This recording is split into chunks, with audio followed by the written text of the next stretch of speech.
People, welcome back to Politics Watch. This is Sir P. Now, there is an underlying feud going on right now in the corporate era between JUTC bus drivers and taxi operators, right? The Transport Authority and the people who deal with these, who deal with both taximan and busman, are describing the situation as a cool-off period as the JUTC buses went on strike on the 24th, that's Tuesday morning, right? But why I'm doing this video is because I want to let people understand this is not a case of they're not striking for money, they're not striking for any sort of issues they have with the Transport Authority. It's actually a feud going on between bus drivers and taxi drivers, and I'm going to tell you how it really started. Now, there's always been tension between the two groups, right? But this latest flare-up started when a young man by the name, or well, his nickname is Kino, right? People know him as Kino. And on Monday, the 23rd of September, right, about 8 o'clock in the night, Kino was traveling along Washington Boulevard, right, when he got into a dispute with a JUTC bus driver, right? And when this first happened, when I first started to get information about this, the person who sent me the message sent the message very short and abrupt, right? He was like, "Sir, you know, said this happened," and and I was like, wait, what? So I am sending back to try to get more information, right? This is the JUTC after the JUTC bus driver died, right? And then the person messaged me again and mentioned the taximan. So now I'm confused, right? So I'm like, why would a JUTC bus driver be killed in retaliation for a taximan? JUTC bus drivers and a gunman are bad man as, well, most of them are not. We can assume that. But it turns out that a JUTC bus driver was the person who got into the dispute with Kino, stabbed him to death, right? And after Kino died, the following morning, which would be the Tuesday, right, the 24th,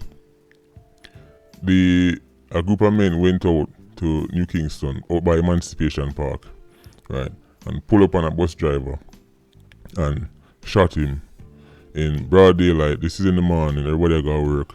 So as you can imagine, it's pure chaos. People are running up and down all over the place, right? But after that happened, the JUTC bus drivers decided them now work, right? And they stopped driving the buses, parked them up, and as you can imagine, enough taximan also said them now work. So it brought the corporate era to a complete standstill, right? There was chaos everywhere, right? But a lot of people didn't understand the backstory behind it, because obviously when there's a strike and the issue is with Transport Authority or the government, you usually hear some kind of warning. They would say, oh, we're going to strike next week or in 2 weeks' time if we don't get this. This was so sudden and abrupt. That's because the issue is not between government and taximan or government and JUTC bus driver. The issue is between JUTC bus drivers and taxi drivers, and none of them don't want to buck up on the other one on the road right now, because the police are actually stationing themselves at bus parks, right? Because there's word on the street that more JUTC drivers are going to drop out for what happened to Kino, right? Now, so far I cannot confirm if the JUTC bus driver who got shot in New Kingston is the one who took Kino's life. It would be very strange and foolish if they just went back and took out any JUTC bus driver, but then again, that is not impossible. Remember, in our culture they say if you can't catch Quaco, you catch him short, right? And there have been many instances of somebody who come from a certain company, carry out an act, and people retaliate against anybody from that company. A perfect example was when Dodo's brother, Chris Royal, the dropout and a member of a security company, played a role in it.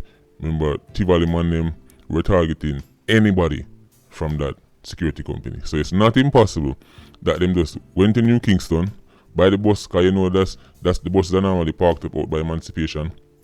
It's not impossible they just went out there and find the first JUTC bus driver that them come across. But then again, it would make more sense if it was the actual bus driver who took Keena's life. But then, now we have to ask the question, would that bus driver take somebody's life on Monday and then go work Tuesday morning like nothing happened?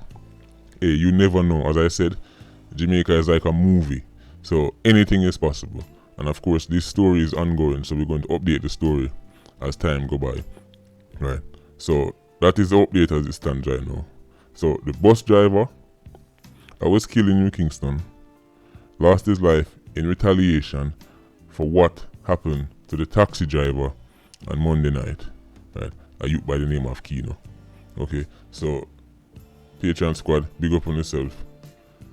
Please like, comment, and share the video. Bless up.